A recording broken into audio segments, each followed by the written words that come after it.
The Batman est sorti mercredi dans les salles de cinéma et est la troisième incarnation du justicier masqué en moins de 10 ans. Après la version moderne de Christopher Nolan ou mythologique de Zack Snyder, comment le réalisateur Matt Reeves et son acteur Robert Pattinson se réapproprient-ils le personnage? Plus détective que super-héros, ce nouveau Batman effectue un retour aux sources et aux comics 3 Spider-Man différents en 10 ans, c'est beaucoup, non? La question s'est posée à l'annonce du reboot avec Tom Holland en 2017, et a trouvé une réponse inattendue et enthousiasmante dans le récent Spider-Man, No Way Home. Elle se pose à nouveau avec The Batman, en salle depuis mercredi et troisième incarnation de Chevalier Noir sur grand écran en moins de 10 ans, après Christian Bale chez Christopher Nolan et Ben Affleck chez Zack Snyder. Auquel on peut ajouter Michael Keaton, de retour sous le costume dans les prochains films The Flash et Batgirl. Merci le multivers. L'accès à ce contenu a été bloqué afin de respecter votre choix de consentement en cliquant sur « J'accepte ». Vous acceptez le dépôt de cookies par des services externes et aurez ainsi accès au contenu tiers. J'accepte. Vous pouvez aussi modifier vos choix à tout moment via « Choix de consentement ».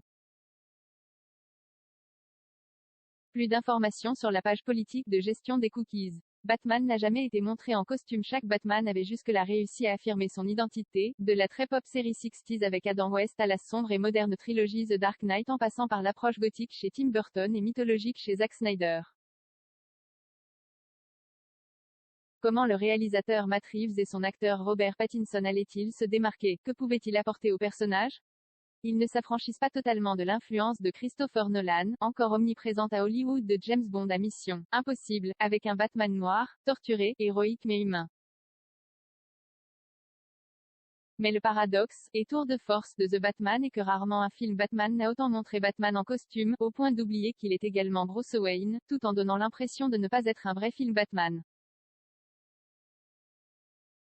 Robert Pattinson ne tombe presque jamais le masque, et traverse le film en Batman, jusque sur les scènes de crime, lors des interrogatoires, dans les boîtes de nuit. Avec ce moment, à la fois beau et symbolique, où il doit sauter d'un immeuble mais prend peur. Il n'a alors rien d'un super-héros comme dans les récentes productions du genre.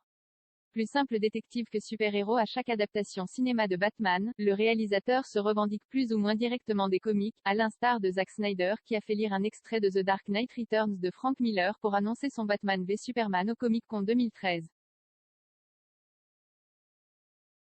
Matt Reeves, lui, cite volontiers Année 1 de Frank Miller et David Mazzucchelli, Ego de Darwyn Cooke ou Un long Halloween et sa suite Amère Victoire de Jeff Loeb et Tim Sale pour, respectivement, les débuts du justicier, l'exploration de sa psychologie et la chasse au serial killer. The Batman est ainsi avant toute une enquête, et renvoie aux origines du personnage d'essai créé par Bob.